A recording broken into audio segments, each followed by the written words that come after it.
It's Tony freaking Fonte. How you doing? You are listening, Laughing Through Life, the place you want to be when you want to break cycles that are holding you back from living fully, laughing through life. Oh, and having a ton of fucking fun the whole entire journey. If this is what you want to do, if you love to laugh and you want to laugh more and you want to laugh your pain out of existence, this is where you need to be. All right. I have an amazing, amazing guest on. The dude's a magical fucking unicorn. That's what I'm going to call him. It's a magical unicorn. He is the amazing Andrew Tansil. So he's a mentor. He's a speaker. He does clearing work. I'll let him explain what that means to you all in a minute, because you can be like, what the hell? Is he give me something and I just shit myself? I don't think that's what it is, but I guess he could, but I don't know. I'm just one notch above your detox tea. That's it. One notch. I will detox you. He does a spiritual detox. You're going to be shitting out your pores. I've also got an array of detox teas. Watch, he's got everything. He's going from Costa Rica and bringing stuff up here from the Amazon forest. yeah, baby. I'm literally in the jungle right now, and there's no wind. So I just want to give that warning that there's not any wind in the jungle today, but that's certainly where I'm at, and that's the end of that conversation. So Andrew, welcome, man. We've been talking right before. If you're not watching, I have my wizard hat on today. So if you're just listening, you have to go over to YouTube and watch where I got my wizard hat on, because when you got a unicorn up in the room, you got to have some magic. So I had to bring my wizard shit to make this even. Tony's looking, for those of you that cannot see, Tony's looking like an absolute gangster right now, and not like a fool at all. He looks really wise, really intelligent. The only thing he's missing is a staff. I mean, maybe like a broom or something. Is Kaylee in the background? He's not there. Hold the fuck on. I just don't know how you're gonna stop. There's going to be like things that come up in the road, like, bosses or monsters, and you're going to make sure that they can't pass. See, that's boss broom. Right there. I got a That's broom. A full wizard. That's a full wizard. And I now knight you full wizard, and it's official. So I'm a shapeshifter now. Yeah, that's facts. I'm going to set this right here. I am going to get a wizard wand too. Why not? Yeah. It's a good investment, yeah. So, man, I am glad you're here. I'm glad you're on here. I was honored that you wanted to come on the show, because, I like to bring spiritual teachers, healers on to the show to help people go deeper. Even people who are in the religious realm that just want to go deeper. Yeah. They don't want to change their beliefs, but they just want to go deeper on that. And that's what I want to do. But I want to bring that spin to it of having fun and laughing, because spiritual awakening sometimes can be painful. It seems that way, especially in the beginning when you're stripping all these generational cycles off. Because I thought I was dying, and I actually got a comedy skit that I'm putting together for that. Thought I was dying. But did you know? Yeah. But I like to bring people on like that just to have fun and have a conversation and just, again, have fun. Did I say I wanted to have fun? Because that's what it's about. Are we gonna have fun or not? All right, just get it clear. I think I would like to have some fun. I'm not quite sure, but I think we want to have some fun. I'm trying to convince myself we're going to have fun. That's what I'm doing. We're certainly going to have some momentum about it. All right? Yeah. Fun. Pew! And spin out. Yeah. So I'm glad you're on here because I've known you for what, about a year now? Yeah, I met you at a mastermind. Right? Yeah. It's been about a year or close to it, somewhere around that. And just the level of magnitude of awakening consciousness that I've witnessed in you, and just over the year of going, holy shit, this dude is connected, and he's aligned with freaking source, God, universe, whatever you want to call it, right? I'm like, this dude's. I go, wow. So as I made this shift, because I've been just started the podcast in October, and Tony, I want you to finish, but what I'm aligned with is you, the wizard. Okay, yes. That's it. That's the highest thing you can be aligned with. But go ahead. All right. All right. Whew. So, and I was doing it on my own, and I was like, man, I feel like something's missing. I want to have more fun with this, and it just feels like it's forced. And then I was asked to be on someone else's podcast where he did it just in this format, And I go, Yeah. this is what I love, to meet people all over the world, have amazing conversations. I'm like, this is what lights me up, talking about this stuff and having fun and sharing it. But at the same time, as we're speaking and sharing, it's inspiring me, and I'm learning more and growing more at the same time. And I go, I want spiritual teachers, healers, and other like folk that come on. I just said folk. I never say that damn word. What the hell was that? All right. I guess my old wizard's coming out of me right now. They're My classical 500-year-old wizard. he's coming out. Come on, folk. Hey. Dude, you're coming through real Midwest right now. I know. The hell is this shit? You're the Midwest wizard, dog. I do not want to be coined the Midwest wizard. You're the Midwest wizard right now. All right? You're like Little House on the Prairie shit going on. Hold on, let me get my buggy. Let me get my You have buggy. to graduate from that. You have to do your travels. You get to Florida. I have to move. And I really just, I'm totally off squirrel moment right now. I want to, like, obviously I want to have fun, and I want people not just to listen to another podcast, right? Or go watch another podcast. Just laughing, right? I want it to be contagious, where people are laughing like, man, this shit's fun. I don't know what the fuck I'm learning, but I'm laughing. And maybe that's the only thing they need, right? It's just like, you're not getting any more wisdom because it's all inside you already. But you are laughing, which means you're healing and you're letting shit go. And you're not having your ass cheeks so clenched and wondering why your hips hurt. But because you're not so uptight. So, dude, I'm glad that you that was a long way of saying I'm honored to have you on here, because you have some power and some light. And I want you to share your light, and I want to give this platform for those to come on and share their light, to inspire me, to inspire those who are listening, and to just have an amazing conversation as we're going. So welcome, my brother, my soul brother, Unicorn. Thank you. I think you should dye your hair freaking unicorn, rainbow unicorn. I kind of did a couple months ago. I went purple. I let a sweet friend of mine do it, and I was like, you just do whatever you want to do. And she did like lime green, purple, blue, another color blue, and a pink. And it was just different rays across. It wasn't really a rainbow, because like I would call the rainbow like all the primary colors. Yeah. It was just kind of a mismatch, but I was getting there. It's like I don't have a lot of hair either. I was about to get a haircut, and so it's kind of tough to fit a lot of color in just when you got short hair. I'm sure you understand. So like if I grew it out, mine's even shorter. That'd be hard to dye right there. You know what I did? I saw a Lisa Frank Instagram post where someone had like really short hair, and I think it was a female, it was a woman, and she had like cheetah print little spots with rainbow under it. It was super dope, and it reminded me of like your hairstyle. She had a little bit more in these areas, but like it was perfect. And so you can still do it. I could probably do it too. I'm gonna have my hair platinum so I can have that good wizard look. Let's get my hair. Oh yeah, you'd be like you just got struck by lightning. That's what I feel like when I like platinum out my hair. It's like, woo, it's like you're on fire. Right, that fire's burning through you anyway. Yeah. Awesome, man. So here's what I want to ask you.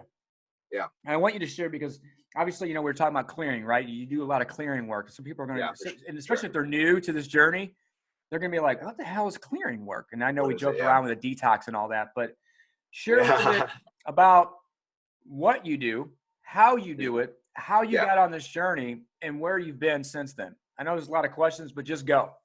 Yeah, perfect. We'll squirrel around and come around something. Yeah. So it started off on a full moon. I was born by wolves, and I was just living in the wilderness for about 25 years. Okay, no, I'm just joking. Fucking awesome. Give us your best howl. Give us your best howl.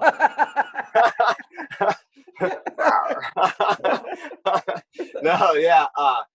So I don't know. My awakening's been a pretty groovy ride. I've really just lived life for the thrill of it, for the fun of it, and for the excitement. No joke, literally. I did so in my 20s by like being a promoter. I had a lot of businesses, and the only reason I had business was just to increase my wealth of joy. I was seeking for experience in life, and experiences that just brought me more excitement and more happiness.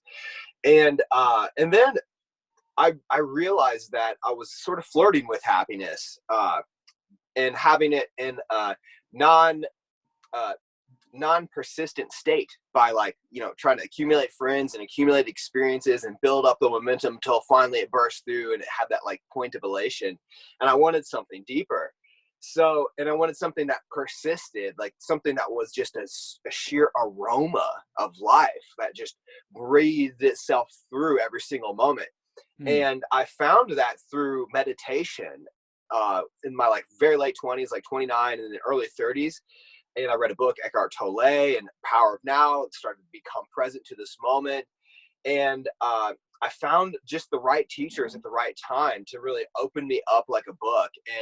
And what it did, it really just brought me clarity on how to be myself. And I think that's all spirituality is really here for, because your self is secure. Your self knows what it needs to know every single moment, but it doesn't know everything. But it doesn't need to know everything. It just needs to know what it needs to say in this moment, how it needs to express it, like what is the life path that brings the most joy and the most happiness, the most thrill, most magnetism, like you were talking about, the most impact and purpose, right? Like all of those things bring about a better life experience for us. And so what it really taught me was spirituality, and I'll get into the clearing work in a second. It taught me how to surrender to what my pure conscious desire was in this moment, and to just simply allow that to be what it is without putting stuff on top of it, right? Which for me personally called me to be very malleable in the many forms of life. You have to become a very flexible human being to allow your spirit to literally just channel through you, and for you to be the living consciousness that you truly are.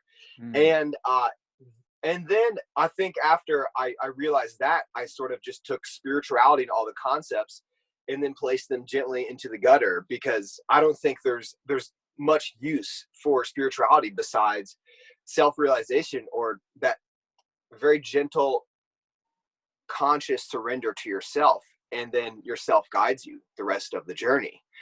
And that journey has led me into the clearing realm, because clearing is beneficial to awakening, but clearing isn't awakening.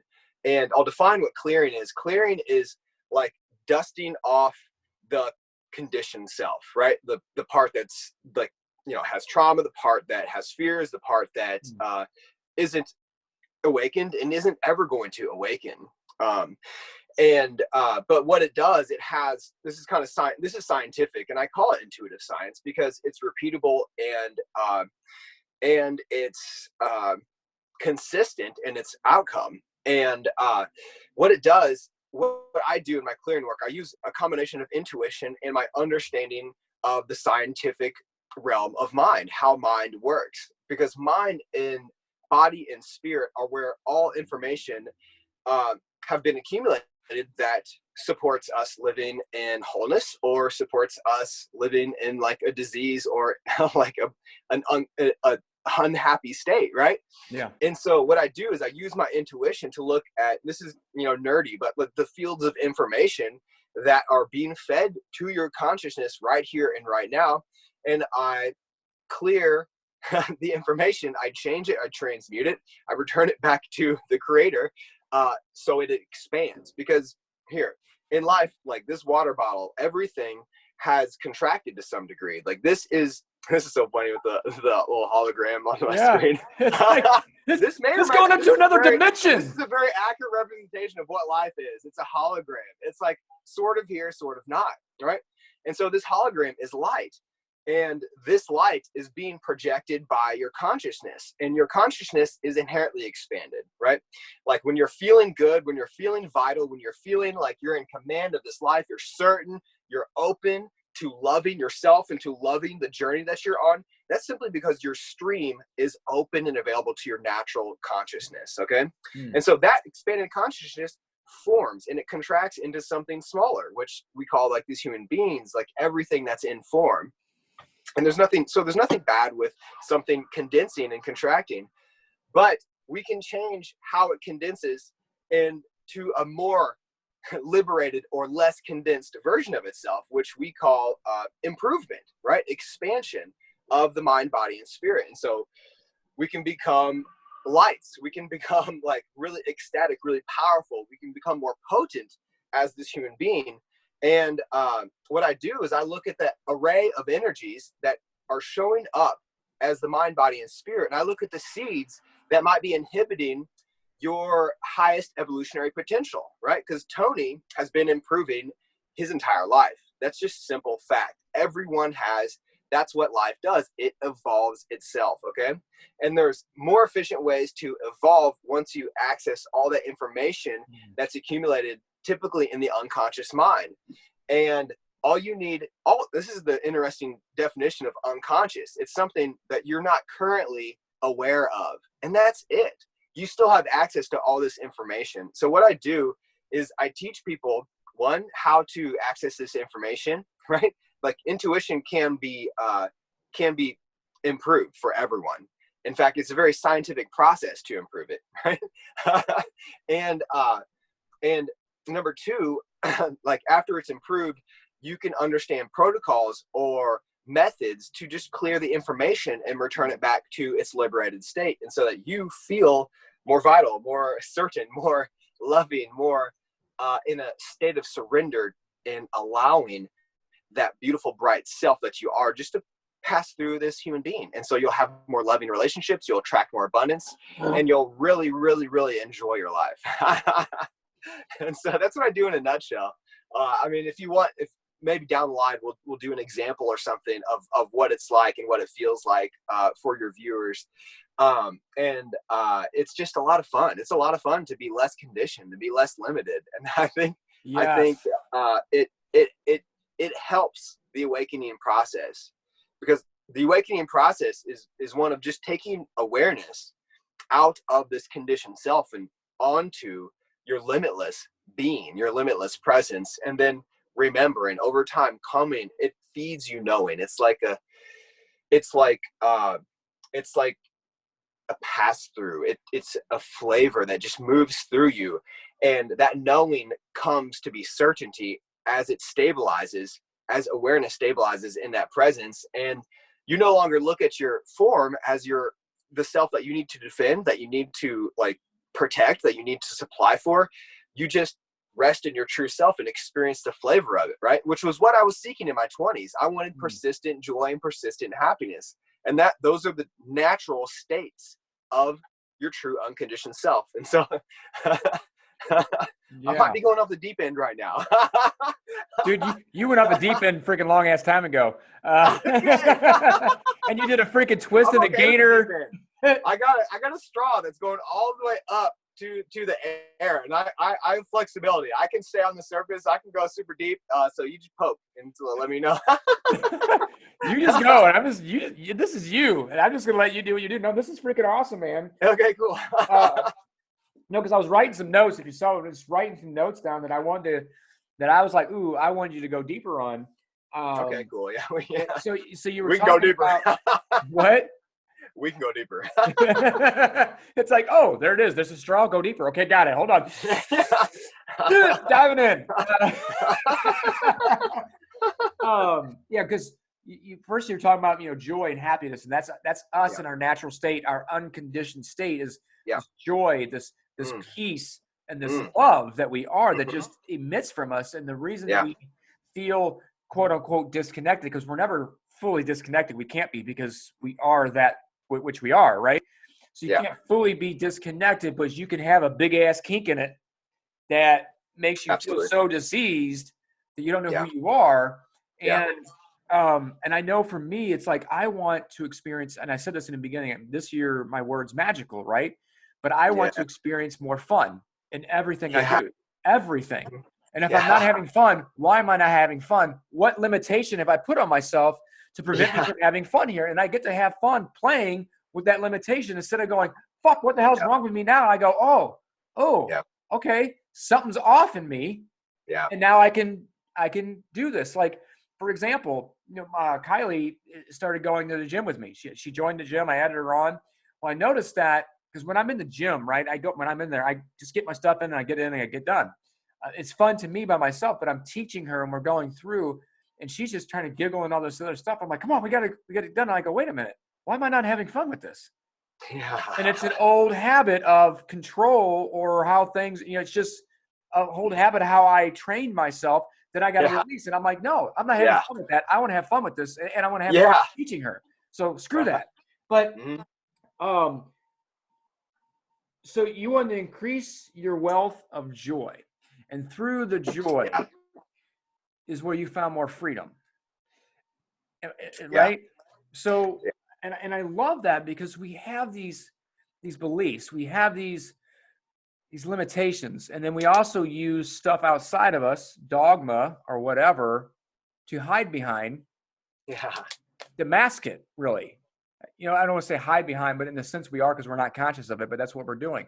Well, it's this thing says this, so therefore it has to be, and it's all out of fear of who we truly are. And I know for me, and I said this in the beginning too, a fear of love that powerful. Because, oh shit, I'm going to lose everything. I'm going to die if I step into that. If I lose control, I'm going to die. And that actually came up because recently it came up that I didn't forget. I just never really paid attention to it. I almost drowned when I was 6 years old. Oh, beautiful. And this is why that waterfall I was telling you about, the waterfall, it's all significant. That's interesting. Yeah. Which is, it's all water. And then someone made the comment of like, why don't you go meditate under the shower like a waterfall to get that connection? I was like, oh, that's interesting. Yeah. So I started having this fear because all these weird fears have started coming up. I'm like, why the fuck am I fearing this? I've never felt it, but we're going through an energy shift, right? It's bringing up all this stuff and making us release it, right? And I'm like, why? And all of a sudden I'm like, why am I afraid of this drowning? I'm like, I've never been afraid of drowning. I'm like, I'm a good swimmer. I love to swim. I love water. And then all of a sudden I went, oh, I almost drowned when I was 6. I go, but I've never had an issue because I almost drowned. So then I taught myself how to swim. I trained myself how to swim, but I didn't realize the conscious why I did it. And it came to me this week, and wow, I feel this emotion coming up from it. Wow, it's interesting that I lost control and almost died. So therefore, I can't lose control, because if I lose control, I'll die. Yeah. As we shed this ego and go into this unknown, right? The unknown for me is that love, that joy, that peace, that power that we are, right? The power that we are is a spirit, this amazing divine spirit. I'm like, shit, I'm losing control. I'm going to die and lose everything. So therefore, I got to keep fighting and resisting it. And that's this thing. And I go, wow. So it came up that I had to heal, and I had to go back and because I can actually still see it. I just changed the meaning of it. I could see my 6-year-old self under the water, flailing about, trying to come up, trying to fight. And I could still see it. And I had to go back and talk to young 6-year-old Tony and do this whole loving and forgiveness. Instead of loving on that Tony, I said, no, I'll never lose control again, which control is an illusion. You actually surrender control. You gain control by surrendering it. I know it's so counterintuitive, and it's something I'm still learning and I'm grasping, but and I don't even know where the hell I was going with that. Totally lost sight of squirrel syndrome on that. But it's just the power of this joy and this freedom and letting go of control and surrendering. And you were talking about surrendering, like I just surrendered, because surrender can mean many different things to many people, right? So go deeper with surrender. What does that look like to you, and how do you teach it to others? So the mind can't do surrender because it's the mind that is in delusion or ignorance of what you are, and that's why it has so many limitations in it, and it's holding all these limitations that often don't cooperate with each other, right? Like we'll have a fear of death and a fear of life in the same place, right?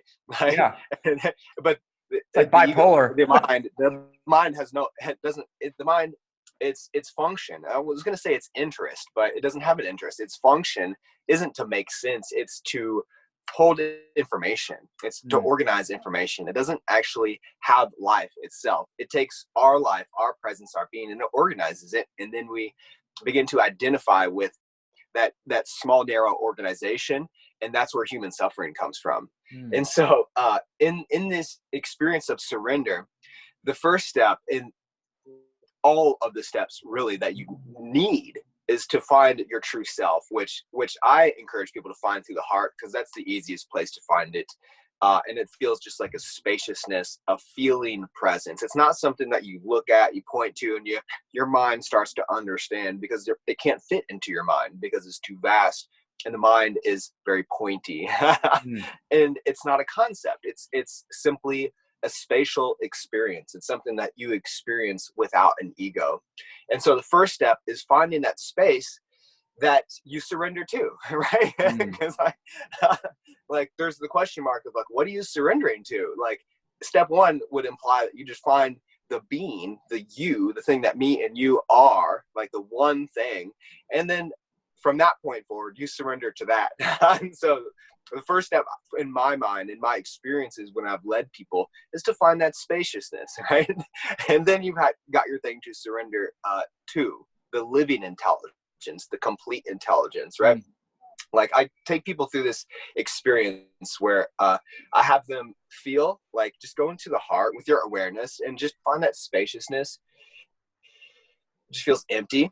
Often I point people towards that infinite point of stillness that's in the heart. It's just a little infinitely small point of stillness. And just in that stillness, you can find this living intelligence. It feels vast. It feels like it's forever existing. It feels like it's all knowing. It feels like there's no borders, walls, or limits within that consciousness. And that's what we collectively are. That's what all of us are. And that consciousness feeds us with a powerful, potent, delightful, wonderful life as we remain in the state of surrender to that consciousness. And so I'll say that first, because that's step like 1 through 100. Okay. Is finding that thing that we surrender to that has a greater life for us, right? And it naturally is running things. And so if you haven't identified it and you're still working on surrendering, that's what you're unconsciously surrendering to. It'll capture you wherever you're at. It's the all-encompassing safety net. And we can't leave it, because everything that we see in organized consciousness is still happening inside of that stillness, inside of that being and that presence. And so that's step one. And step two is understanding what in the mind specifically is resistant to surrender. And that is a lot of different things. I would say the most popular thing I've seen in mind is that it in general wants persistence, or it wants to exist, right? And the mind doesn't exist. It just simply doesn't know. It doesn't know it doesn't exist. Okay. Whoa. Yeah. And you notice there's a wave of celebration that happens in your energy field as the mind finally understands that, because it was just ignorant. It just didn't know before, right? And so that is a huge linchpin for liberation and just relaxation. And number two, it typically wants love. And it wants love in temporal form. Like what I mean by that is like from a person, from a specific type of relationship, from a specific type of experience, maybe love from thousands or millions of people, maybe love from like a mothering type being, or maybe love from like a romantic part, right? And the mind also will never know love, because the mind isn't what knows. And the mind wants to get love from all these scarce sources. And what I mean by that is like no one, no matter how intelligent, will have the ability to love you like the way the universe, like God, the essence loves you, because what you are is love. And so when I talk to the mind, and that's so much of my work, is I just talk to the mind. I talk to those little identities that were created throughout time and space of you growing up, right? Like if I brought up your 6-year-old that almost drowned, like he would come to me and have a conversation. He's pretty healed. You've done your work, he's cool. There's elements of him that don't understand non-existence yet, right? Like they can't exist. And he also wanted to be free, right? He wanted to be free from the experience. Let me clear the experience and just let him know you'll never be free. You're not what's free. And he just relaxes, right? Because the mind doesn't get to experience whole being, your whole presence, which is freedom, which is love, which is joy, which is bliss, which is peace, right? That's your natural state. And the mind doesn't experience it and it will never know it either, because it's just this organizing thing that holds all these little separate parts together that gives us water bottles and, water slides. And so in jungles. In jungles. And so the second step to surrender is recognizing there's a greater consciousness, a greater intelligence to surrender to. And after, the more you experience, I'm pointing to my heart, like the more you experience, and I'm just pointing at the heart, it's just one of the easy access points to it. It's really all around us. We're being hugged by it right now. But the more you experience that intelligence, the more it's easy to surrender to, and the more trust is built up in your mind. The trust is formed as belief. Okay, maybe this really is me. Maybe it's actually intelligent to listen to its wisdom, to surrender to it. And you'll see over time, the mind becomes more intelligent as it's directed and transformed by this true ever-present self, and it becomes easier to surrender. and it also helps to just have the intelligence to work with the mind and find out what it's still holding on to, like that part of you that like wants control. Let's talk to the part like still wants control. It's inside virtually everyone's mind. Well, there's never been control. That's like a huge thing for the mind to understand. There's never been control. You'll never control.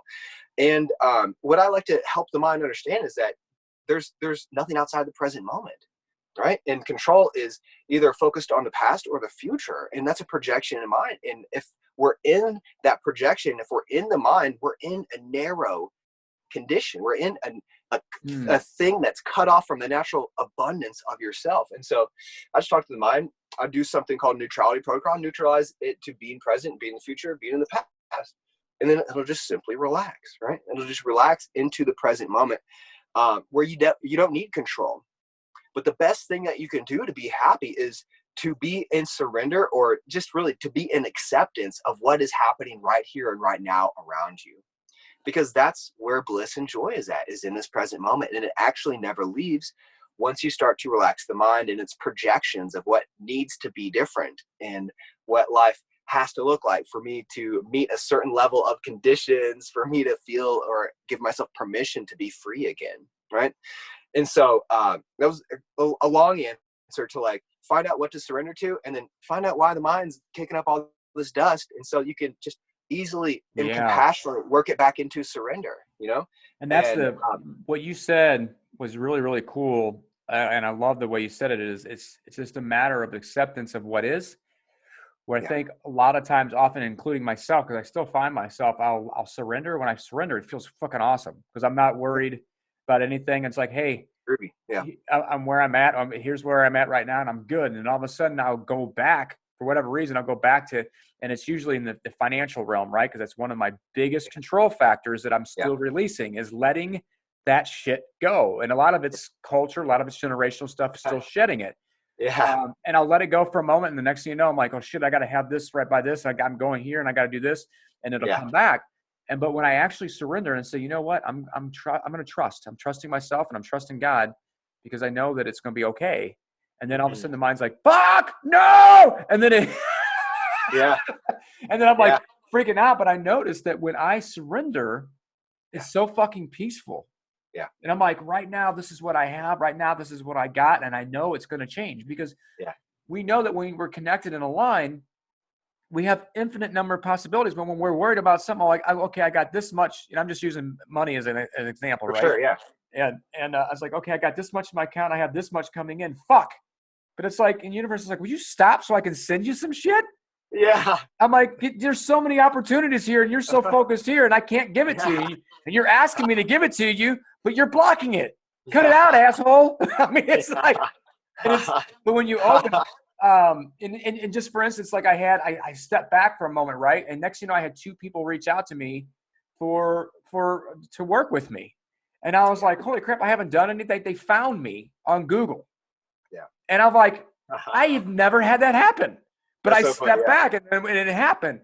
And it's just about, and I'm taking that a long way too, is the acceptance, just accepting where you are right now. So many people struggle because they're like, but if I had this, and you don't understand. Yes, I do understand, because I've been there myself, and I still go back and forth because I am human. It's like, you're focused. Your reason why you're suffering is because you think it should be different than what it is right at this moment. And what right is this moment is exactly how it's supposed to be, even if it's shitty at the moment. Yeah. It's you're fine.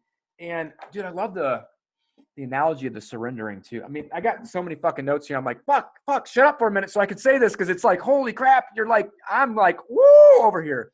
All right, cool. Yeah. And you're just going from the mind, like you're just talking to the mind, because the mind doesn't know it doesn't exist. But we create this identity around the mind, and then in the ego, that's the mind, wanting to hold on to things. And it's like, oh, you hear this all the time, and at least I have. Maybe you don't hear it anymore.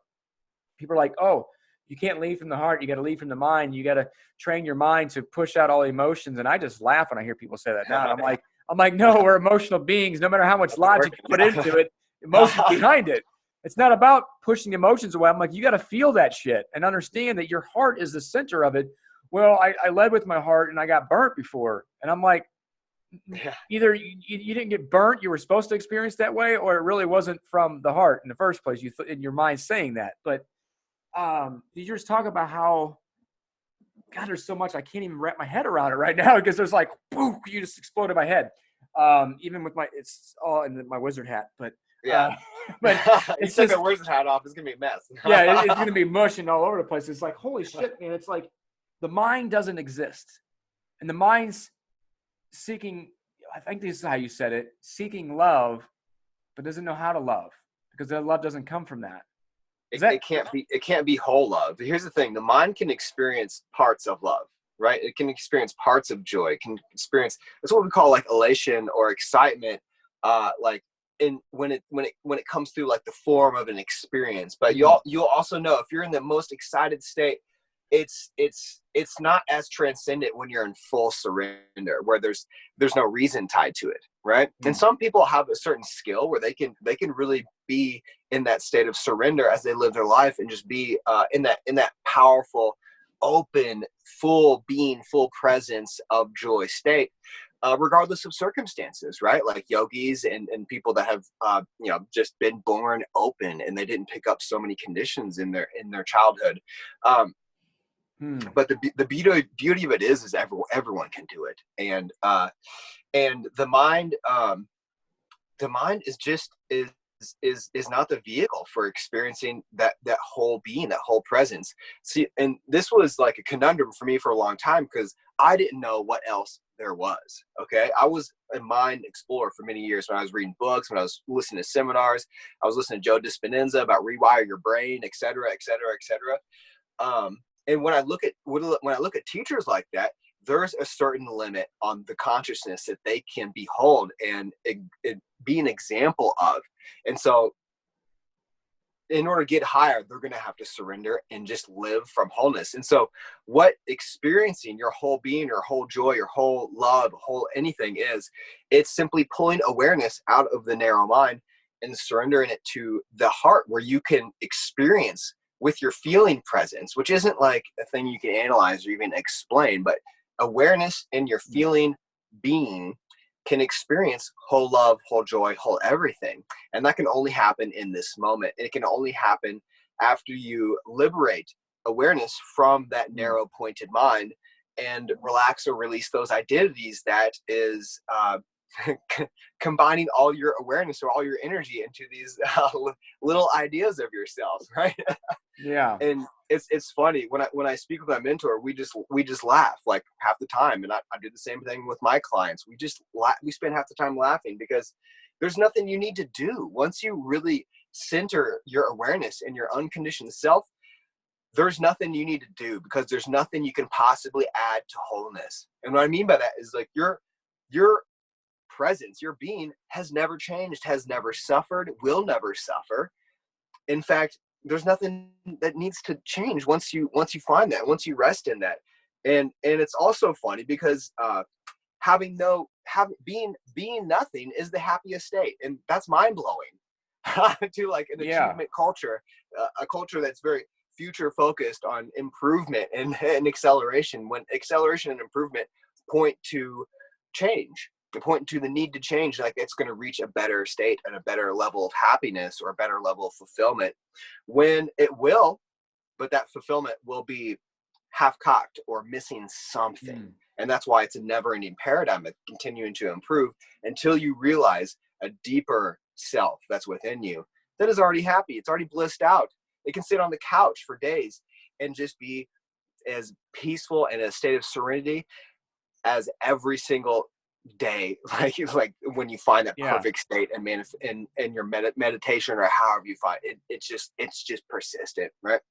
But the interesting thing is once you're there, it still animates you to, like, there's a Zen Buddhist saying where it's like, what do you do after you're enlightened? You chop wood and you carry water. If that's what you did when you're, like when you're in your conditioned self, it still animates you're human in a powerful way, right? Like in a blissful way, but there's no conditioning with it. There's no scarcity as you live your life. You're just, it's like a rose blossoming. You're just like, I'm going to do this. Like, I just worked out last night. I like cook food every day, clean my I'm painting the cabinet. It's like, you just live your life, but there's no lack in it because it's really being driven by that whole self, the whole presence that's inside you. And you don't care. Like, you could be on top of a mountain giving a speech to thousands of people, or you could be sitting in stillness and just resting with yourself, and you'll have equal states of transcendence as you're doing that. And that was a tough journey for me to let go of that doing identity, that I need to do something in order to increase my vibration or feel better. Or like a lot of it was tied up with service, being like, I call it like savior energy, right? Like, oh, I've got to save all these other people that don't know what I know yet, XYZ. Yes, it's like you're creating an addiction for another addiction, really. Yeah, for sure. You can get addicted on personal development too, right? Yeah, for sure. Yeah. Guy that he's so in control mode that he's like, I just want you to hold me accountable. I'm going to pay you to hold me accountable. And I'm like, well, you're doing all this personal development work, but you're still stuck. And he does not want to go deeper. And I can't make him. You can't force people, right? But I'm like, he was like, oh, I think I need to do more personal development. I said, it's not the personal development. I said, you're doing and doing and doing. It's not the doing. But we're in such a society that you do. And that's where I was like, you got to do. You got to do, to be, to have. I'm like, but I know now, but I still catch myself releasing that. It's like, no, you be. Yeah. You be, and you do from that place of being, or you don't. Just whatever your spirit says at that moment, your highest self says, no, we're not doing anything today. Yeah. I'm just going to be here and be cool. Yeah. And there's like parts of me too. Some days I don't feel like doing anything. I'm like, I'm just going to sit here. And I'm like, fuck. And my mind goes, you got to do something. You're not going to get anything. You're going to have any financial stuff. You're not going to be, you got to, and it's like, and then all of a sudden I'm like, oh shit. And I'm freaking, I'm like, I got to do. I'm like, I don't have to, if I'm being in this place. Yeah. Sometimes it is my sabotage because I'm living up in here, preventing me from doing things.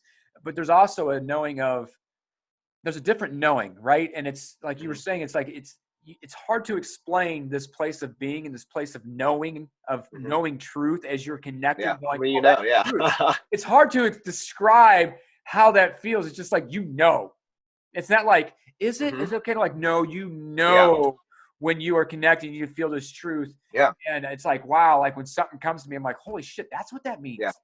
And there's times I'm saying stuff, and I'm going, they're like, oh my gosh, where did you learn that from? I go, it just came to me one day. Yeah. I didn't read it anywhere in this realm. It came to me. I knew that's what it was. And I was like, whoa. And it just totally, I was like, wow. And then it was just growing, and it was different from that point, but it's this place of knowing. But then the identity, because the ego doesn't want, and there's multiple of them. That's probably why I keep going back and forth until I finally just continue to surrender, which sounds like at one point you struggled with that final surrender, but now you are in a complete, do you struggle at all anymore, or you start to, because you got the human experience and you go right back quickly to that? Let's see here. I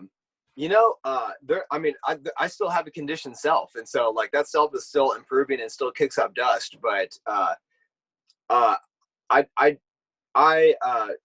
I service. I feel like I service it. I service my character. I do clearing on him. Like, I got his detox teas on himself. Yeah, just like take a detox bath with my teas. And there are experiences like where like often it's when I go into unknown stuff that I'm not like haven't habitually been tapping into, and then something else will come up, and it'll just like something will shock, something will come up, and like so much human suffering is because their fight or flight nervous system hasn't been upgraded with important, valuable information that it can chill out. So that's part of what I do, and it's almost like therapy. Like when I work with people is I release the triggers that are in the nervous system so that they leave that fight or flight nervous system. Well, it doesn't. Well, all it does, it's a program, it's software, and it responds to information in the field. Sometimes it responds to other people's thought energy, emotions, or karma, or past life energies, and sometimes it just is neutral about it. And so the more information you load into the central nervous system, the less it'll trigger, and the less it'll pull you out of that relaxed, surrendered state, right? Because that's something that like a lot of people don't have the wherewithal to understand. Like I've seen it in myself, and I've seen other people that just like some trauma will happen in their lives, and then they'll constantly react to that trauma after that experience is over, and it turns into conditions, it turns into self-judgment, and turns into criticism, and it turns into like people surrendering like that good feeling of like happiness, and sometimes pleasurable activities and actions and relationships that they might form, they stay away from because of that the identities they form, because they don't understand that, right? But anyway, it's kind of off the bandwagon here.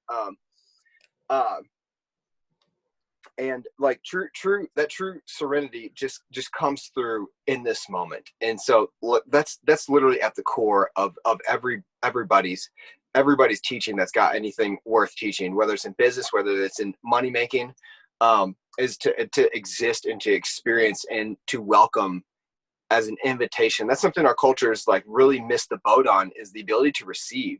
Receive is a feeling presence. You have to embody something in order to attract it. You have to be holding the space for it and experiencing the true abundant vibration of it in order to receive it. And that's just a tough thing for a lot of people to feel in such a doing culture.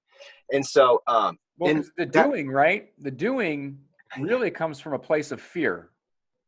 Like I got to do, I got to do, because if I don't, this is going to happen, this is going to happen, this is going to happen. It's all fear-based. And Kyle Cease, I don't know if you know who Kyle Cease is, but he's a spiritual comedian as well. But he talks about, he goes, when you're trying to do stuff from a place of fear, it's not sustainable. It'll crash. But if you do from a place of love, in which we are, everything's sustainable, right? Because you're coming from that place that creates, everything flows, and you don't have to do all the work because it starts flowing through you. You have a higher power flowing through you because you unkinked the freaking hose that allows it to flow. When you're from it, this doing, like, you got to create goals, and then you got to do, because if you're not doing, and you got to create these mental habits, because if you create a habit, it's 21 days to create a habit, which is true, but then it changes. And I go, well, it's not always accurate for everybody. I said, because I used to be a bodybuilder. You got a mental discipline, and that's going to make everything all right. No. I was a freaking bodybuilder, and I had mental discipline. I had physical discipline, but I was an emotional wreck. And most of these bodybuilders, they do that to get the attention on them, right? Not all of them, but because they feel inadequate.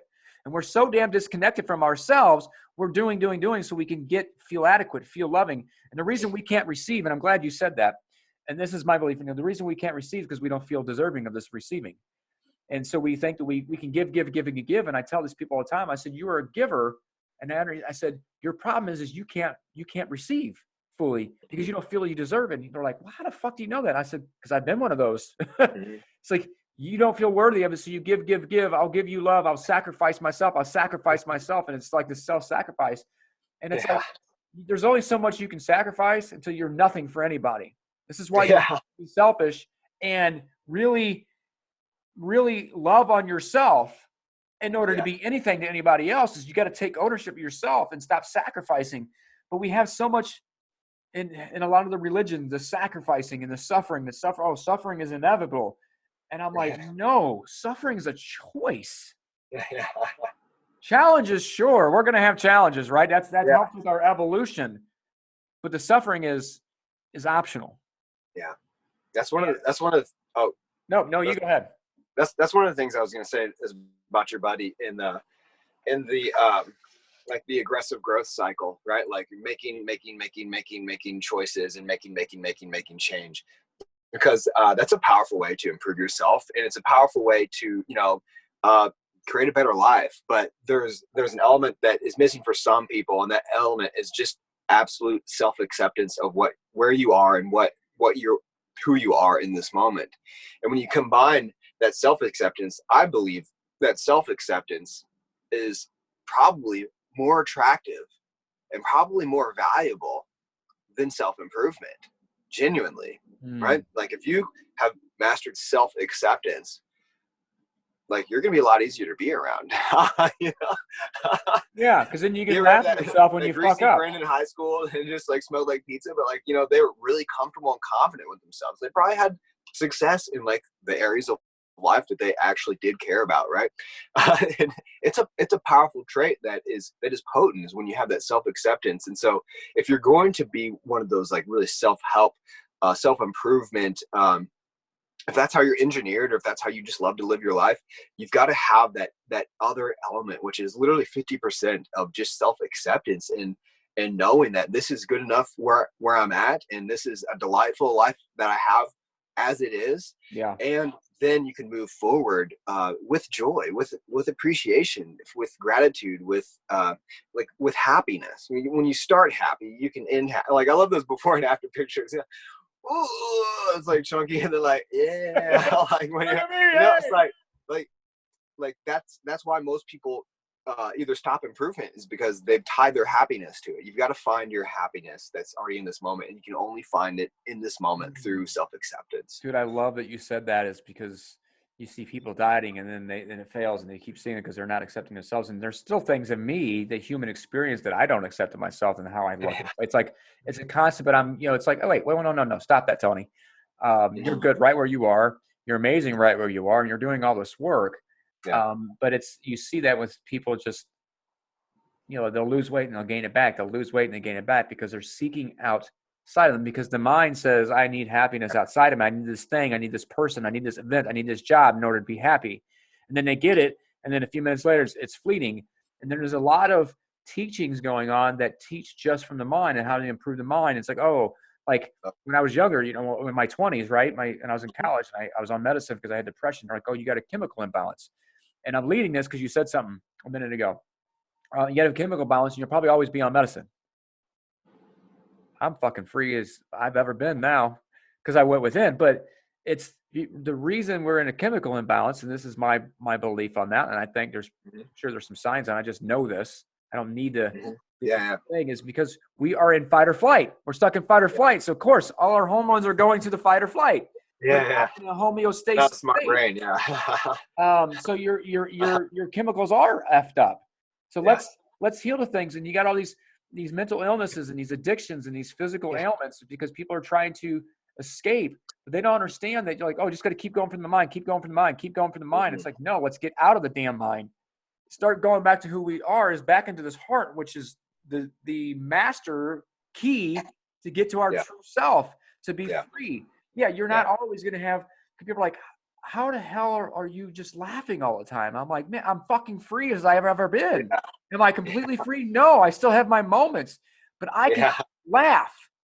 I can laugh a lot more, and just, you know, I've looked back at all these, and even the halftime show of the Super Bowl, right? It kind of helped remind me of how much I've grown, because I'm going, damn, I would have been just like some of these fucking people all freaked out over the half nakedness like 2 years ago or a year ago. It's like I've grown to let go of those beliefs that no longer serve me, to allow me freedom, that confine me to this restriction of who I am and how I'm supposed to show up, and guilt and shame and fear.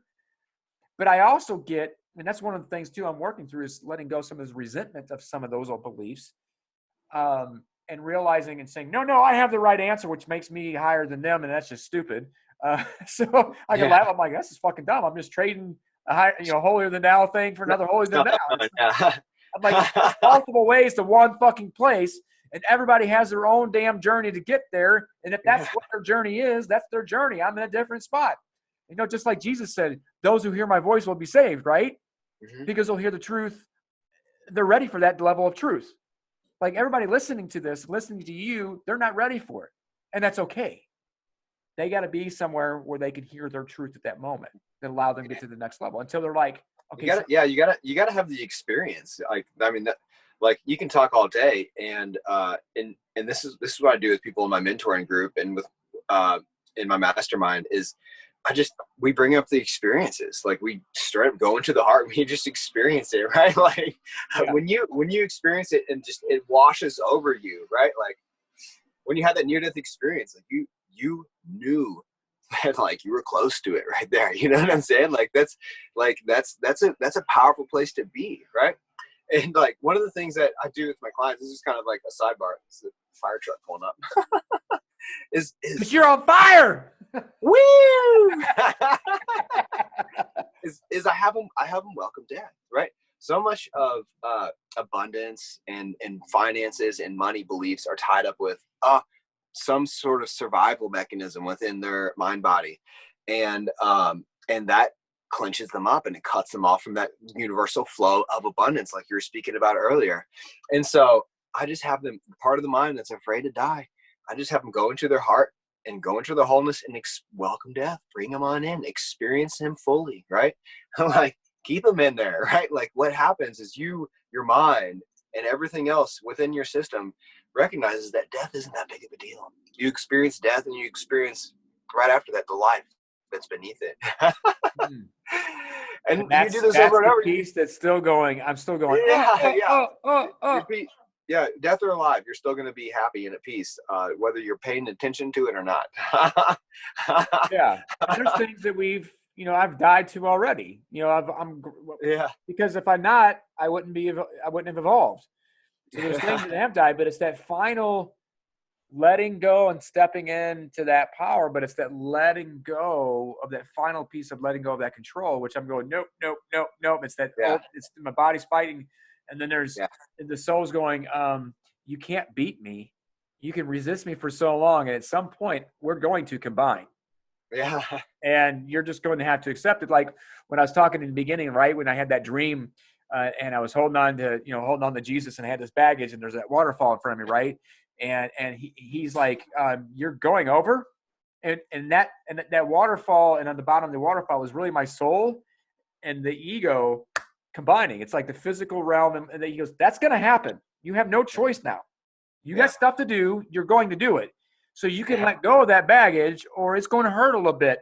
You want to have some fun, Tony? Let that shit go. If not, it's not going to be as fun. Yeah.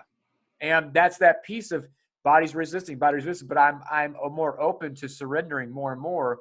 And even when I'm in meditation, I can sense it. I can feel myself starting to open up. I feel a surge of energy, like this wave coming through me. This bright ass light here just filling me up. And I feel my body tense up. It does these little tensions and then it relaxes. It tenses and relaxes. Yeah. Because it's like, oh, but and then it relaxes. And then a couple times I'll say, relax, you're safe. I'm like, you got an army around you. Yeah. And then it's more just being aware of it. It's like, you know what? I'm going to let it do its thing because that's what it's doing. And at one point it's going to stop doing it. Yeah. And I'm going to welcome it fully. The reason I bring suffering into it is because I want it to be done now because I want this attachment and this control gone now. Right. Yeah. And there's so many people are like, no, I want this gone. So I'm going to turn meditation, a spiritual tool, into an addiction to try to force something. Yeah. And I've done that so many times. And I think there's a lot of people that do use these spiritual tools. And I'm like, well, all you're doing is trading one thing for another to try to force something away. Just let it naturally be. And I'm like, it's going to happen just like the dream. It's going to happen. Just let it be. And one of these times you're like, holy shit, I'm actually going to finally die to those pieces enough to be free enough to go, oh, and when I step out, go, oh, wait, I can go back in. Yeah. And easy. And this person's going, oh, shit. Because you know what? That's exhausting. And I know a lot of people who are fucking exhausted. They're doing and doing and doing. They're hustling and grinding. And I'm like, I'm a hustler at being connected with myself and working on that piece of it, but hustling outside, I'm just, no, that's not the life. I mean, I want to have abundance flow and serve and do a lot of things.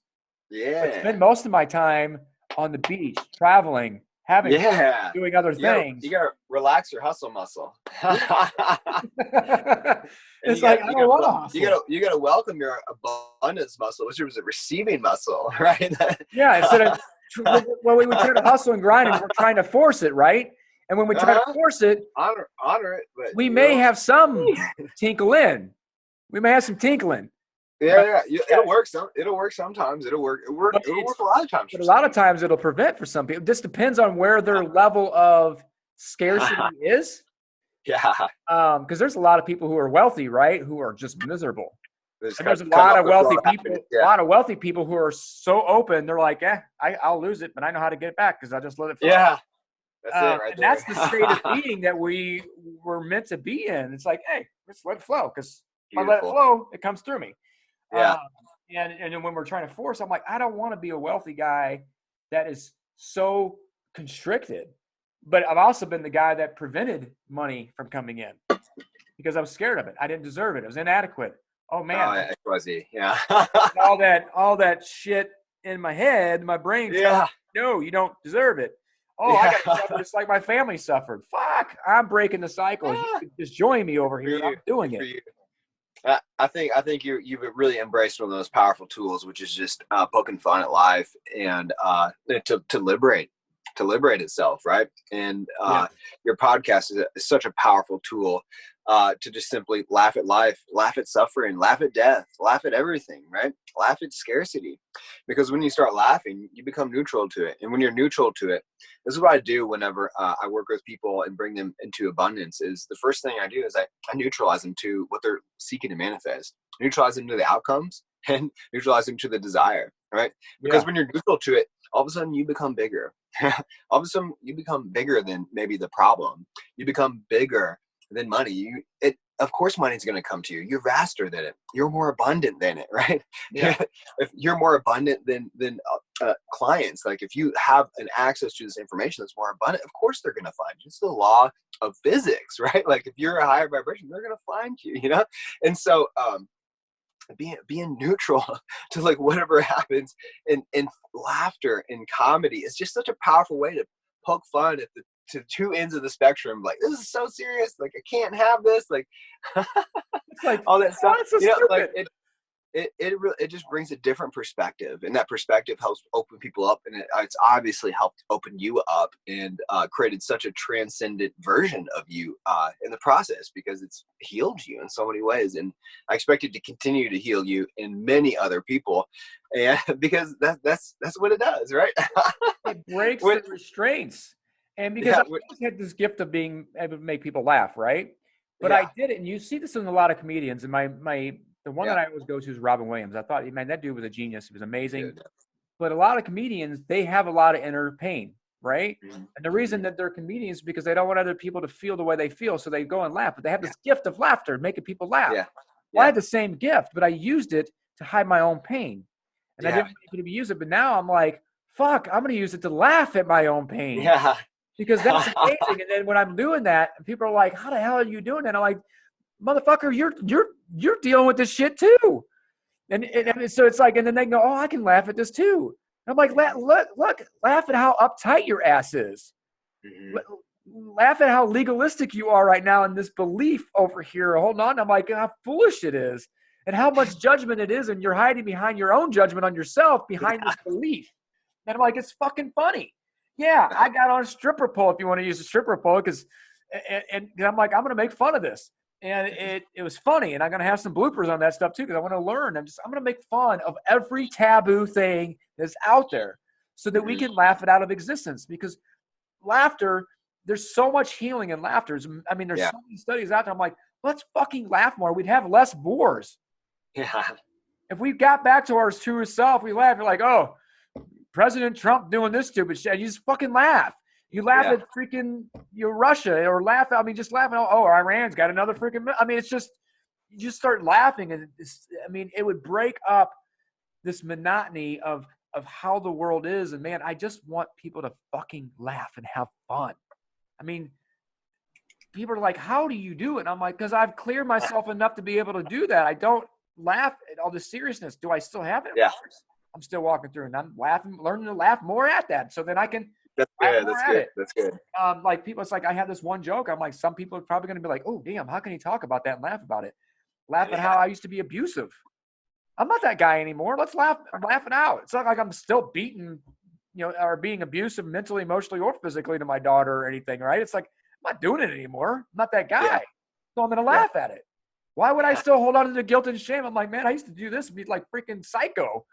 Yeah. And it's shit we do. I mean, but it's all download. It's not me. What is me downloading it? But it's the coming from the collective, which I was told that I would be channeling anyway. And I don't have to do the work. They're like, just shut up for a minute. Let us work through you. Stop. And it's like, and then when I do it, they're like, see what happens when you just let it flow. You just wrote a whole script, 3 pages on a legal pad in 2 minutes. Yeah. When we step out of our own way and start laughing at things change. Literally magic. It's magical. We're like, how'd that happen? Because you're having fun. Yeah.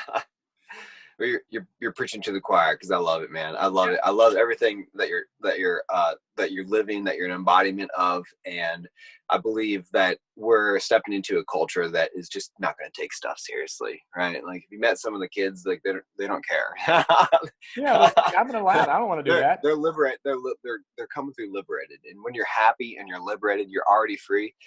You don't have problems. You don't have a problem with the culture. You don't have a problem with the outside world. You don't have a problem with people trying to boss you around, because you're simply living your own life with your own authority. And that's the place where you can always be happy. And you have to let things go. You have to let things pass through you if you want to be in that space. And you have to be in that state of surrender. And I think laughing and poking fun and poking holes in the seriousness of life is just such a powerful medicine at finding that quality of life that you're seeking, that joyful life that you're seeking. Like, I'm your biggest promoter. Thanks, bro. I'm just keep on doing it.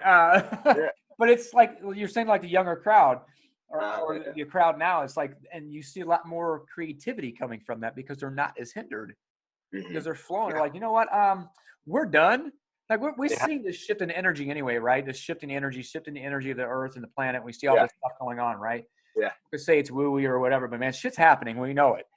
And the ones who are struggling the most are the ones who are resisting this natural thing because they're not awake to it and it's not happening. But they're like, we're done living this way. And this is why you see all these biggest jokes about the baby boomers and millennials, right? Just freaking going at it because boomers really would love to be there, but they can't do it because they're not allowing themselves to do it, right? They're like, fuck, I want to be that, so I'm going to judge your ass because I don't want you to be there because that makes me have to deal with my shit.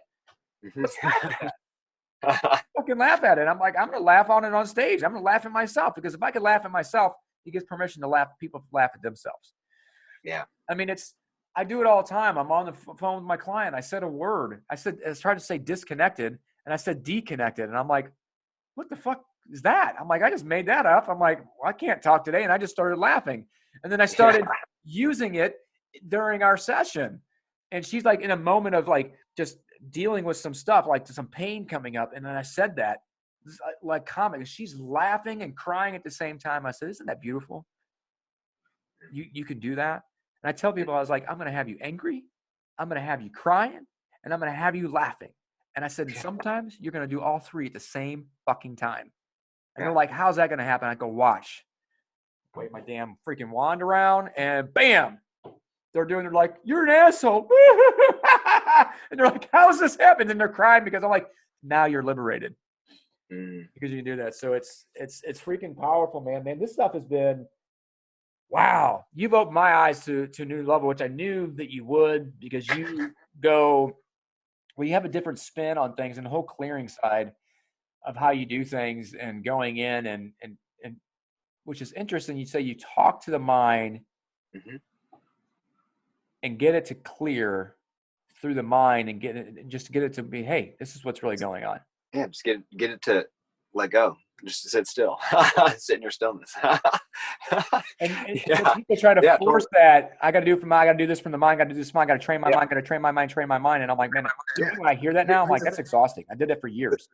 The mind in my research, which has been, I mean, I've hit the bottom. There's just like, I haven't found one thing that's conflicted with this.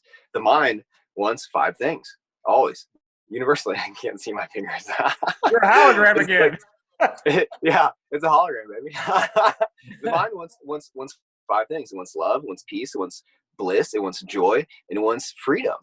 But it has no idea how to get those things in a persistent fashion. It knows how to get them temporarily through like some relationships, through achievements, and through acquiring like resources. And it's temporary. It's like going to see a movie and like you can't watch it over and over again and get the same satisfaction, right? And so what I do in my work is I teach others to do the same, because it's incredibly simple. And I teach what I do is I help alleviate the mind to a place of understanding, because suffering comes from being in one of those narrow identities, like a personality that's got to succeed, that's got to perform, that's got to like give some specific gift, or got to sometimes avert situations. It wants to run from pain or wants to run from fear, right? And so you just gently, what I do personally is I gently open up the mind, right? Like, let me talk to part of my mind, right? Like part of my mind that doesn't want joy, right? It's so funny. And so why don't you want joy? Why the hell would I want joy? I want joy. And the mind's like, no, you don't deserve it. And it's like, there's very similar. You're going to find a lot of the same reasons the mind wants joy. This part of the mind doesn't want joy. It's afraid of just living in general, right? And so I'm gonna let the mind know you're not what lives, not what exists, right? And then it'll just surrender. It'll just disappear, right? Like, you are not what is. Stop it. And it's just, I like to ask questions to the mind, like, what if your being was ever present love? And what if just being love was enough, instead of like getting it from accomplishments, getting it from other people, getting it often from like mother and father is what the mind is kind of frozen in time searching for. And instead of projecting it onto other people and then being disappointed, once the mind surrenders, and what happens is the mind is just, it's got part of your awareness like compartmentalized in this little small self, right? And so after the mind just dissolves, that awareness is now ever present with your being. It's like sticky tape. It's just stuck to your true self, because all your true self is doing is this strong pull, just pulling everything back into it since time began. It's an ocean where everything is welcome back into this pure consciousness. And as the mind just relaxes, and as you begin to center your awareness in this presence, in this being, it starts to make no sense to come up into the mind. You still can. I can go up into my conditioned mind and, like just witness it and just like recognize it. It's always going to be running from something and always going to be attaching to something else. And God, what a suffering paradigm to live in. I'd rather just be with my effervescent, pure, limitless self all the time, and then just like allow my life to be radiated from that space and allow everything else to be washed in that radiance as I rest in it. Because you can't give something that you aren't embodying, you aren't being.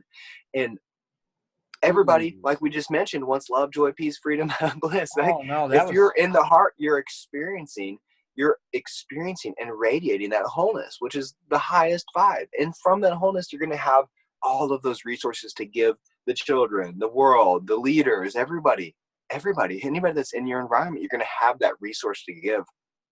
And that's the most delicious thing ever, right? But the most important part is that you get to experience it totally and fully. Right? And so, what I do with people is I help relax their conditioned mind, and I help them shift and understand how the shifts work, because it's so fascinating. I used to think enlightenment was something where you just reduced your conditioning and your limits until finally you just poofed and all of a sudden you're awake, right? What an illusion. Like your conditioned self is always going to be conditioned. It's always going to be like part of it's not going to be working right, but you'll be experiencing your bliss as it's not working. You'll be okay with it, because it's you'll be neutral. They become aligned. Like, okay, cool. There's like a unity where your darkness and your light, right? The yin and yang are now working together versus resisting each other. It's like it's there, but it helps you evolve, because now you can laugh at it because you're not attached to it, right? Yeah, and your true self is just neutral, and so it allows everything to pass through. Like your conditioning will pop up, and it'll just pass through your field, and it'll feel like a butterfly just floated through. It won't feel like like a gasp or like something just knocked the air out of you. It'll just be like, okay, cool. It's just passing through. Like you'll feel the negative emotions, you feel the experiences, but they won't limit you. Your vastness, your like the perfume of life will just be passing through you, and that will be your experience, you know, as well as like maybe the conditions will pop up, but you don't need to give them Yeah, attention because you're or not give them attached. gratification or validity, right? Like There's a you great don't need to. example of this is just the other day I had this, like during meditation, I had this rage and anger come up. I was like, ooh, I haven't felt that in a while. That was weird. Yeah. And I was like, Yeah. oh, and I just started giggling. I'm like, that's fun. That's the old self trying to pop its way back out again. And it's just like, oh, Yeah. all right. I'm like, well, that ain't me. And then it did its thing, and then poof, it was gone again. And there's times that I've had sadness. I go, oh, I'm sad. That's kind of cool. And you just go, fucking sad. The hell am I sad about? I mean, it's just that old, but this is what you're talking about, right? It's like you can feel it, the conditioning come up and go, huh. That's, or you'll like, I had, I can't remember the thought. Kylie said something and it triggered me, but this thought come on. I remember but I never said anything. I just went, the fuck was that? I'm like, well, that was obviously old me. And I go, that was a dumb, and I started laughing at the thought. And then there's other areas where I haven't merged the conditioning with the spirit yet. And I still resist it. And that's where I'm still resisting, right? So give an example, if you can, if you want to, if you choose to, feel line to how you walk someone and teach them as your hologram water bottle just woo-wooed back and forth. Dude, it's a good animation right there because we're a fucking hologram. It's funny. Yeah, it's so and funny. You're creating it over there. Just like a simple walking through a condition that they're holding on to help them just release that into the heart on an awareness. How do you do that? Let's do this. Let's do this in a way that's really, really simple, because anybody can do this, and you can do this all the time. And I like to live in this space, especially in like really close quarters, or if I'm going into a negative environment, like a nightclub, or like there's just a lot of people that are living Christmas shopping or something like that, they might be stressed out. And so this is a really easy experience to just experience your radiant expanded self. Okay. Because like we talked about, like all the egos or identities are just parts where your awareness, it just became narrow or limited, or it's focused on something scarce. Like your guy that was trying to focus on self-improvement, there's fear behind it, right? Yep. And so this is a powerful way just to let go of all of that in just a few moments. And so it starts by just bringing your awareness to the forehead right here, in a little boop right there, and just kind of feel. And this is just a strictly feeling experience, right? Just kind of feel without analyzing, without judging, without like anything on it, no labels. Just kind of feel the consciousness that's there. Like just feel it. It might feel a little bit spacious. Mine's like a little bit numb. Just whatever feeling's there, that's cool. And then bring your awareness back into your skull and your cranium. And kind of, it's busy there typically for most people, it's just, there's a lot of stuff going on. So I don't like to spend much time there. All right. And so bring your awareness back to the back of your skull, right behind your skull, right? And as you bring it back there, you might notice like a gentle spaciousness, like a little bit more expanded awareness. You feel an emptiness quality, like a sense of peace, possibly. It feels good. Yeah, it feels good there. It feels good, right? So that's perfect. We're not going to stop there, though. I want you to continue to like hold that space of peace and just expand that space. Expand that space really wide and just really go farther and farther back with it, and just be gentle. It's more of an allowing. It's like a surrender experience of just allowing it to naturally expand on its own. And as your awareness expands, you'll experience more spaciousness and more spaciousness. And so allow that awareness to continue to expand until you go back farther and farther and farther. You might see the satellites around Earth. You might see the planets. You might see our solar system. Just keep expanding that awareness back until you go back before space altogether, before time, before anything conditioned, before anything manifests. And you just feel your awareness go farthest back as it can go until you get back to this awareness that is just simply before everything. It's just witnessing life animate itself, but it's not part of it, if that makes sense. It's just witnessing it. It's everywhere in it, but it's just sort of wrapping all around it. It's being in that complete, unlimited, expanded state, right? And if you feel like there's anything kind of closed off or not totally open, just continue to allow it to expand as it naturally does. Sometimes it takes a little bit more time. Just kind of open up and just let it totally, fully expand.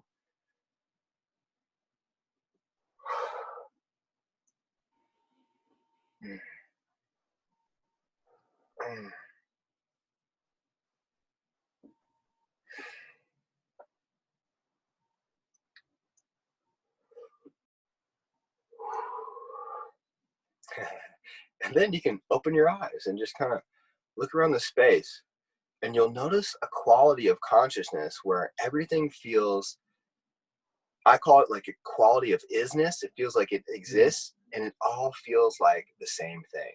It just feels like one.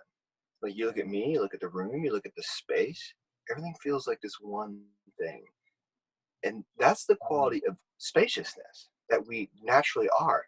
And there's no limits in this space, right? There's no limits because you're not within any of the narrow identities. And that's as easy as it is to expand out of any limitation. Love it. And now you're just cruising, right? And if you feel yourself coming to like something contracted, maybe something shocks you, somebody says something, or just one of your emotions kicks up dust, just gently surrender to that expansion and allow yourself to expand again. And if you practice this, you won't, it's so interesting. You won't make yourself an object, because this is something that when I realized and experienced my true self and recognized that it had never suffered before, all I could do was laugh. I laughed for like 15-20 minutes straight, and for the next 3 days I just was having hours of just bursting out laughter, because what was happening for me is I was noticing it's so funny, like I was noticing that I would come into these contracted identities, right? Like you can even bring it back down, like and kind of experience your mind for a second. Oh, you can feel like it's like tuning into a radio frequency of suffering and tuning into a radio frequency of just expanded bliss. It's just relaxed, right? And so what was happening is like just by habit, and that's the thing about the mind, it's very rooted in habitual behavior. And so just by habit, I was noticing as my awareness would come into my mind and experience suffering, but after you experience your true natural self and it breathes itself through and it anchors as a knowing, you can only laugh, right? You're like, oh my God, I'm suffering again. And it's just funny because it's an illusion. It's not real. It's just like you just start laughing and boom, you just drop back out into your expanded state. Because like you said at the beginning, and it is such a beautiful anchor and such a beautiful way you said it, is that suffering is optional. It truly is. But people, what they don't understand is the mechanics of how suffering is being caused. It's caused by you not existing in your expanded state. And you just experienced how easy it was to be in that expanded state. And it's a simple light switch. It's an option to be expanded and not in that narrow identity. Because like every time throughout the next like couple of weeks, like I would come up to an identity, it would be unconscious. It would be habitual and it would just start to happen. Yeah.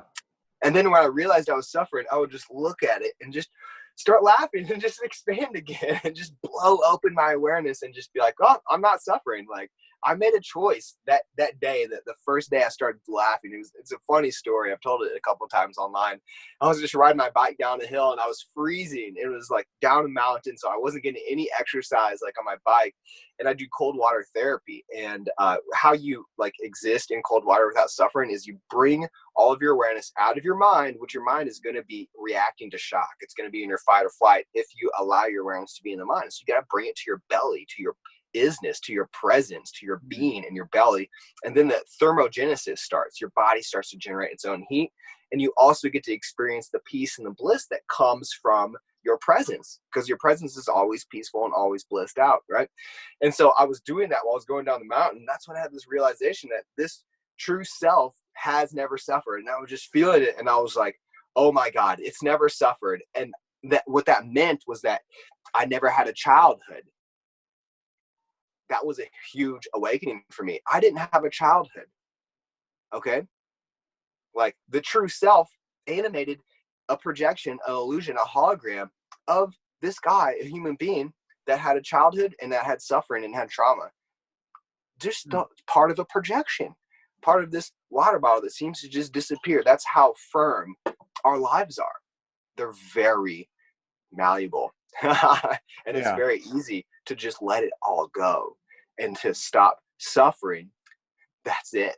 You let it go. You surrender it. Surrender the whole idea altogether. Oh my God. And I also realized I'd never died, right? And for whatever reason, that let go of a lot of stuff for me. Because if I've never been bored, I never died either. And I was just like, oh, it's like I feel like every bone in my body just lined up at that point. And I was just like, I was like, okay. I'm different now. You know when you come to and you're like, I'm different now.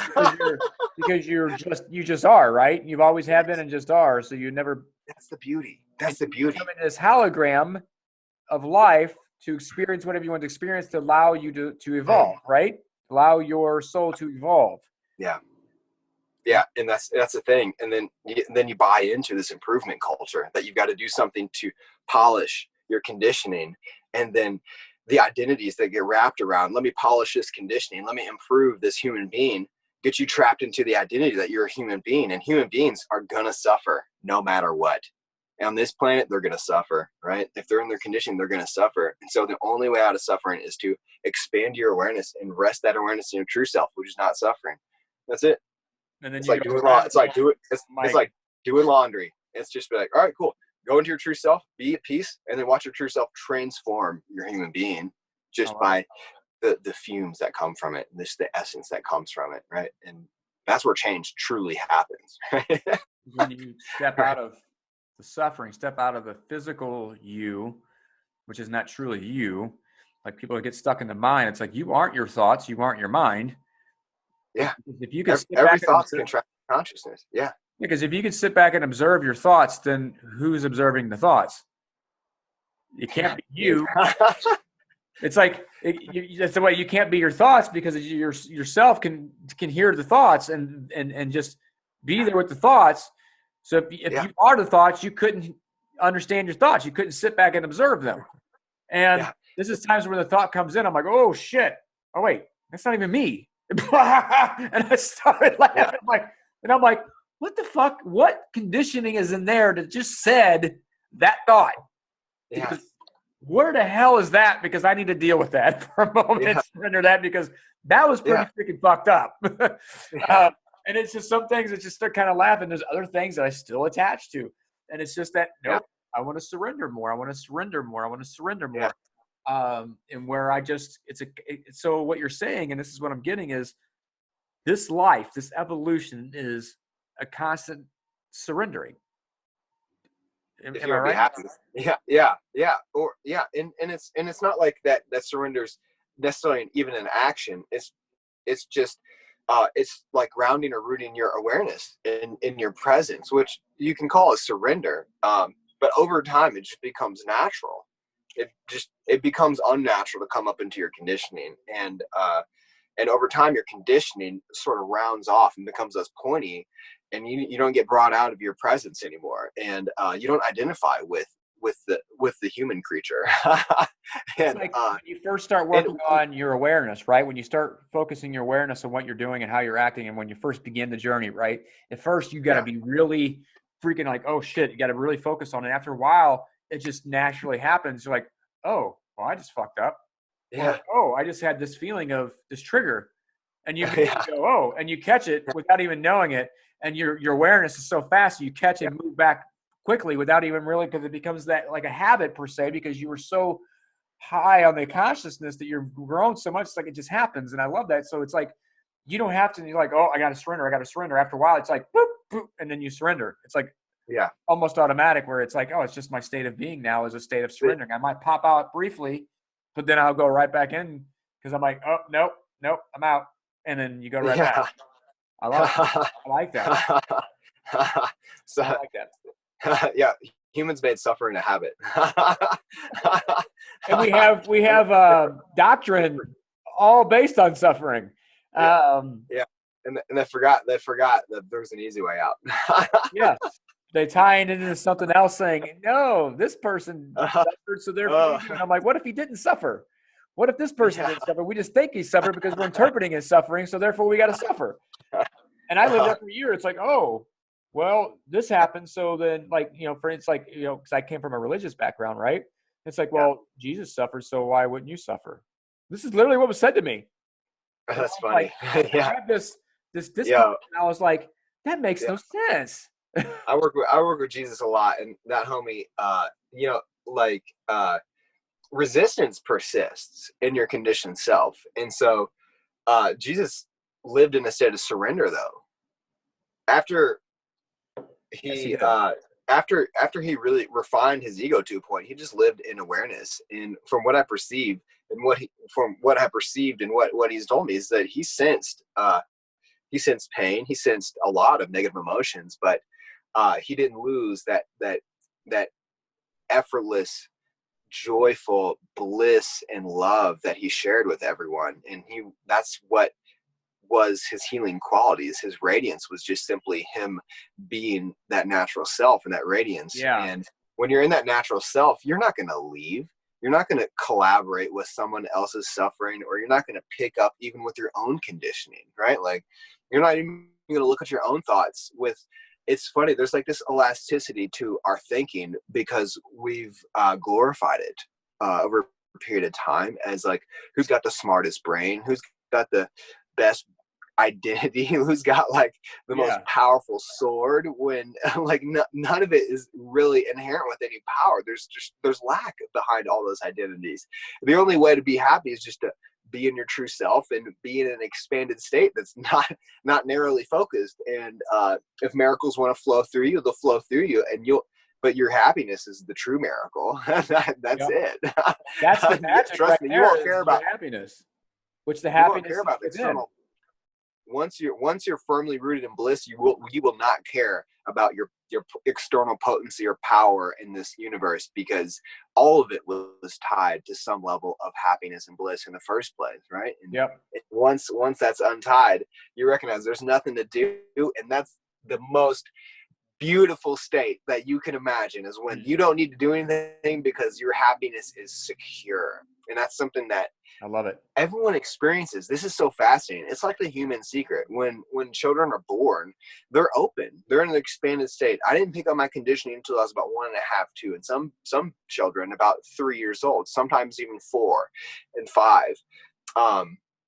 And very, very unlikely, very few, like some just leave the door open, so to speak, and have less conditioning. I spoke with a woman just a few weeks ago, where she was in her expanded state until she was at age 11, just absolutely incredibly beautiful with no education. That's just her natural state. And she told me the story about how she just all of a sudden woke up one day and she's like, I feel insecure. I feel like I need to do something. I just don't feel like myself. And her parents had no idea.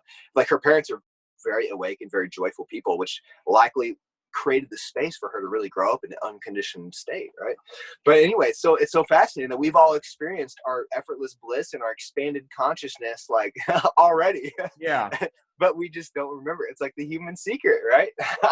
Because it's fleeting. We have these moments of doing it, and they're like, oh, where'd that come? I want that again. So then we chase it and chase it and chase it versus just becoming about doing it. So as we shed these limitations, these things that hold, these hindrances that hold us back, that's where we try to find more freedom, and we can start laughing more at things. And then if something creeps up, you're like, oh, hold on a minute. And then you got to surrender that piece of it. It's just it's like a conundrum of, I don't even think that's the fucking word I want to use. I don't think it is a word that I want to use at all, but whatever. We can laugh at that too, but it's like just going, hey, I got this awareness and surrender, awareness is surrender. And then it just becomes a thing. And then you're just moving. It's almost like the old paddle and the Pong, right? The old Atari. I don't know if you know anything about that. I know Atari, yeah. But the Pong going back and forth, right? It's like bing, bing, bing, bing. But it's after a while, it just starts moving and doing its thing because you're just so aligned with it. and you just begin to laugh. And it's like, man, it's great to be able to laugh at just shit. And when Kylie is like, because she's a teenager now, she's 14 and she's going through the hormonal changes. She gets all crazy, and I could just sit because I'm pretty secure in my own self right now. Yeah. I can laugh when she's doing that versus getting triggered by it. And I just start laughing. And then she gets upset. She's like, why are you laughing? I'm like, because that's funny. I said, you're funny when you're angry. But I'm in my place, and then I go and open her heart up. And if she chooses she doesn't want to open her heart up at the moment, I step back and give her space and go, okay, I'm going to go do my own thing and be myself. Yeah. And then she was like, give me a hug. And I'm like, you didn't want it. So I left you. And then, because I stepped back and give her that space. And now, as I'm saying this, I'm realizing I've been living a lot of this already and not realizing I was living it. Yeah. Then I'm like, oh, you're not ready to be open. Well, I'm gonna allow you space so you can feel that energy. That's genius. Yeah. And I'm just now having this awareness, by the way. So thanks. Then I'm like, holy shit, I've been doing it. I'm like, I just stepped back and go, I'm good. I'm going to go back into my place. I'm not going to have your suffering. And then because of that, it happens so damn quick that she's like, well, I want a hug now. Oh, that's beautiful. Come love me. I'm like, you were just freaking demon spawn just a minute ago. And she's like, no, I want love. And I'm like, because I stepped back quickly and go, but it's been this journey with me, and parents like, oh, teenagers it just sucks and this and that. I go, no, it doesn't. It's because you have all these expectations because of your own limitations on it. Yeah. Your energy, because of those expectations, are manifesting in that. Yeah. Because they need to respect yourself. Yeah. I have respect for myself that she doesn't disrespect me. Now, occasionally I have boundaries. I'm like, all right, you went too far with that, but I don't do it from this, you need to cut this shit and getting after her. It's just like, hey, you went too far with that. Bring it back. And then that's literally how I say it. You went too far. Just like that. Sorry. Okay, good. Love you. And then it goes on its way. Occasionally, does it get me? Yeah, because I just got triggered. That's my own shit. Yeah. And I go, well, that triggered me. My bad. That's on me. I shouldn't have responded that way. That was on me. That's all my stuff. Had nothing to do with you. Me reacting the way I did to you had nothing to do with you. And it's just been this beauty journey. But I just realized, so thank you again, man, that I'm like, holy shit, I'm good where I'm at. And it's like the Jesus reference. Oh, people can have their stuff. It doesn't mean I got to participate. Yeah. Oh, yeah. Then the people just said, we can't handle this, so we're going to beat you and kill you. But yet, he surrendered there too. They're surrendering in that. This is what I feel and believe, that they're surrendering. So he didn't truly feel it to the extent that we think he did. I mean, here's the thing. Everyone's experiencing everyone else's stuff like day by day. Like if somebody pulls up next to me, like, I can feel their stuff. I can feel where their emotions are at. And the beautiful thing is they can pass through my field and they can become resolved in my field if I'm expanded, right? In fact, oftentimes that happens and you'll welcome it and then it'll pass through. It doesn't matter. I mean, in this realm of everything's the same thing, everyone's the same thing, why discriminate, right? Yeah. And it's a matter of they feel the energy, you feel the energy. And just like, that's why people, came to Jesus, because that's the one that's most profound, right? To be healed, because it was the energy. And then he could feel it. And he was an empath too. They can really do that. But he was a shapeshifter, had all the alchemy, and he can do all that, which I believe. I don't know enough and don't remember enough of it. I believe we all have that ability, and even talks about that we have that ability to do that kind of stuff. Absolutely. Yeah. As we raise our consciousness. It's beyond my understanding at the moment. But I'm going, because now that my beliefs have been completely shattered, a lot of them, I'm going, I don't know about it yet, but I'm open to experience it. Because it's like, I don't go, nope, that's bullshit and this and that. I'm like, nope, don't understand it yet, but I believe that we can. Because once you go through this journey, once you awaken, you can't unsee what you see. You can't unfeel what you feel. And it's like, I'm not going back to that box that you're in that you think I should be in because you think that's truth. When I'm experiencing something completely different and I'm experiencing happiness on a deeper level, I'm experiencing peace on a deeper level. And this is why I'm able to handle the bull crap that happens. This is why I'm a single dad and I can handle it a lot better. Yeah. Because I just flow with it now.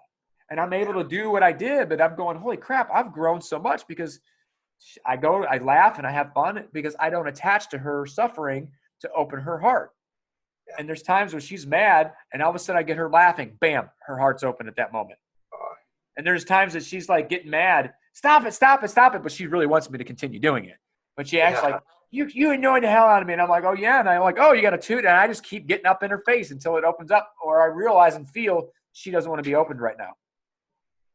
Yeah. So then I step back, and as soon as I let that energy go, she comes in. It's like night and day. It's like 2 seconds. Like, you were just demon spawn. Now you're saying I love you. What the fuck? Yeah. I mean, it's, but it's funny. And I get to use that in my shows and all this stuff because it's humor. I'm like, parenting can be so magical. Relationships can be so magical if we step out of our own way and get into our true self and stop projecting our own limitations on other people. It's like, yeah, you got to do this for me. No, we're two whole and complete people, and we can do this magical thing together, enhance each other's lives.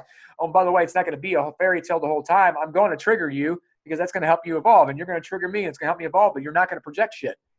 And if you do project, you're going to own it. I mean, it's just this magic thing. So, dude, we've been on the phone. We've been on here for 2 hours, a little over 2 hours now, which I knew it would be. Dude, I can go on and on. We'll probably have to go do this again. I would love to have you on again in the future. Yeah, sure. You on, because this has been really fun and amazing. But I want a couple things. First and foremost is I ask this because it goes right in line with everything I'm doing, right? The whole laughing through life and the whole podcast and having fun. We're talking about having fun a lot. Yeah. What's one thing that you can give the listeners or anybody who's watching this, if it's on YouTube, right? What's one thing, the one key that is to having fun in life? One key to having fun in life. First thing that comes to mind, what's that key? Oh, yeah, that's good. That's a good question. I'm about to give you a longer answer than you're probably expecting, but of course there's this element of there was guilt and shame around me expressing myself, like really genuinely, like earlier in life, like when I was younger, because there just wasn't anybody that was like me, right? Like just that's the natural way of it, and I just didn't see people that were like the way that I wanted to be and wanted to express, and I didn't find people that I really related to in a strong way until like my 20s, honestly. And then through that experience, it really gave me permission to be myself, and there's no looking back after that. And so my answer is to trust in what you know and feel is your genuine expression that's coming through in this moment, where that means like to just live a normal life, that's fine, right? Like, or is it to like be wild and dance and express true freedom and be a conduit? Like we spoke so much of surrender today. It's really about just surrendering to being the conduit of what that pure whole desire is inside of you. Because if you don't, you'll disconnect from yourself. And if you disconnect from yourself, you'll disconnect from the well of being, the well-being that's within you.